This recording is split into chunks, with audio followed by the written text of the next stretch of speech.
আসসালামু আলাইকুম। 10,119টি পদে সরকারি প্রাথমিক বিদ্যালয়ে সহকারী শিক্ষক নিয়োগ বিজ্ঞপ্তি 2025 সালের শেষ দিকে এটাই হচ্ছে সবচেয়ে বড় নিয়োগ বিজ্ঞপ্তি। তো চলুন, সারা বাংলাদেশ থেকে সবাই আবেদন করতে পারবেন। প্রাথমিক শিক্ষা অধিদপ্তর, পদের নাম সহকারী শিক্ষক, পদ সংখ্যা 10,219টি, আবেদন ফি 112 টাকা, আবেদন শুরু 8 নভেম্বর, আবেদনের লিঙ্ক হচ্ছে dp.tel.com.bd, আবেদনের শেষ তারিখ 21 নভেম্বর 2025। সহকারী শিক্ষক পদে নিয়োগ বিজ্ঞপ্তি রংপুর, বরিশাল, সিলেট, রাজশাহী, খুলনা এবং ময়মনসিংহ বিভাগের সকল জেলার লোক আবেদন করতে পারবেন। এইটা ছিল হিন্টস। এখন আমরা বিস্তারিত কথা বলবো।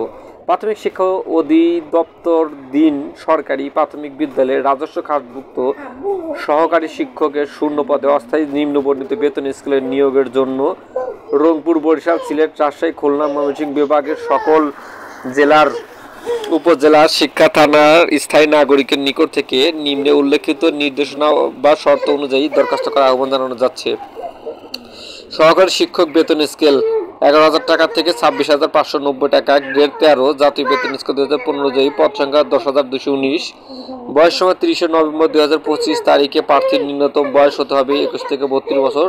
শিক্ষাগত যোগ্যতা কোন স্বীকৃত বিশ্ববিদ্যালয় হতে ন্যূনতম দ্বিতীয় শ্রেণী বা সমমানের সিজিপিএ সহ 4 স্কেল থাকতে হবে, 2.25, হায়ার স্কেল ন্যূনতম 2.8, স্নাতক সম্মান বা সম্মান ডিগ্রিধারী।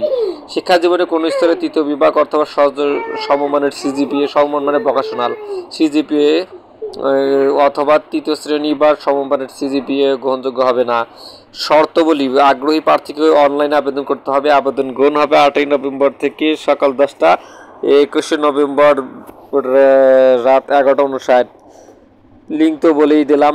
আবেদনের সিস্টেম হচ্ছে, আবেদন করতে হবে, কোনোরকমে ভুল পরিলক্ষিত হলে বিপরীতে আবেদন ফি জমা দেওয়া যাবে না, অর্থাৎ প্রার্থীর তথ্য সঠিক দিতে হবে। এই বিজ্ঞপ্তির দ্বিতীয় শর্ত অনুসরণ করে অ্যাপ্লিকেশন কপি ফর্ম সঠিক তথ্য দিতে হবে এবং ড্রাফট কপি প্রিন্ট করতে হবে। নির্ভুলভাবে আবেদন করার পর 72 ঘন্টার মধ্যে SMS করতে হবে, যেটা বলে দিলাম।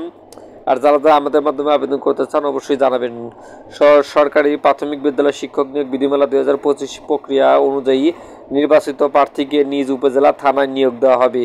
আবেদনকারী যে উপজেলা বা শিক্ষা থানার স্থায়ী বাসিন্দা, তার প্রার্থিতা উক্ত উপজেলা বা শিক্ষা থানার অনুকূলে নির্ধারিত থাকবে। তার নিয়োগ সংক্রান্ত যাবতীয় কার্যক্রম তদনুযায়ী নিয়ন্ত্রিত হবে। সরকারি প্রাথমিক বিদ্যালয় শিক্ষক নিয়োগ বিধিমালা 2025 বিধিমালা 2 নভেম্বর 25 সংশোধনী অনুযায়ী নিয়োগ সংক্রান্ত সকল কার্যক্রম পরিচালিত হবে। বিবাহিত মহিলা প্রার্থীগণ আবেদনের তাদের স্বামী অথবা পিতার স্থায়ী যে কোনো একটিতে আবেদন করতে পারবেন, তবে এই দুটি স্থায়ী ঠিকানার মধ্যে তিনি যেটি আবেদনে উল্লেখ করবেন তার প্রার্থিতা সেই উপজেলার শিক্ষা থানা হিসেবে বিবেচিত হবে। অসত্য ভুয়া তথ্য সংবলিত ত্রুটিপূর্ণ অসম্পূর্ণ আবেদন কোনো কারণ দর্শানো ব্যতিরেকে বাতিল গণ্য হবে।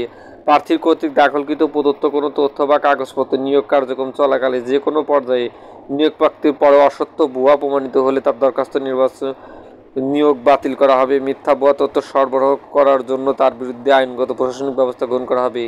উপজেলা শিক্ষা থানা ভিত্তিক নিয়োগ করা হবে। প্রার্থীরা যে উপজেলা শিক্ষা থানার স্থায়ী বাসিন্দা তিনি সেই উপজেলার শিক্ষা থানার শূন্য পদে নিয়োগের জন্য বিবেচিত হবে। তার আবেদনের নিজ জেলা থানা উপজেলা ভুল করলে তার প্রার্থিতা বাতিল বলে গণ্য হবে। নির্বাচিত প্রার্থীকে সরকারি প্রাথমিক বিদ্যালয় শিক্ষক নিয়োগ বিধিমালা 25 অনুযায়ী নিজ উপজেলা থানায় শিক্ষা থানায় চাকরি করতে হবে। তার বদলি নিজ উপজেলা থানা বিদ্যালয়ের মধ্যে সীমাবদ্ধ থাকবে।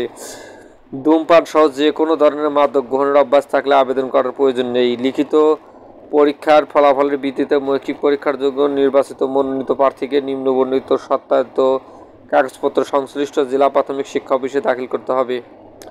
যাই হোক, অনলাইনে দাখিলকৃত আবেদনের ফটোকপি, পাসপোর্ট সাইজের 2 কপি ছবি, শিক্ষাগত সকল প্রকার মূল সাময়িক সনদপত্র, সংশ্লিষ্ট ইউনিয়ন পরিষদের চেয়ারম্যানের পরিচয়পত্র, জাতীয় পরিচয়, জন্ম নিবন্ধন পরিচয়, লিখিত পরীক্ষার প্রবেশপত্র, মুক্তিযোদ্ধা কোটা থাকলে কোটার ক্ষুদ্র নিগোষ্ঠী ইত্যাদি ইত্যাদি। প্রার্থীর সনদপত্র, ছবি, সত্যায়িত কর্মকর্তার নবম বা তদূর্ধ্ব গ্রেডের গেজেটের কর্মকর্তার স্বাক্ষরের নিচে সিল থাকতে হবে। লিখিত মৌখিক পরীক্ষায় অংশগ্রহণের জন্য কোনো প্রকার টিএডিও প্রদান করা হবে না। অনলাইনে দাখিলের পর সহযোগিতার প্রয়োজন হলে batch.query@teletalk.com ইমেল করতে হবে।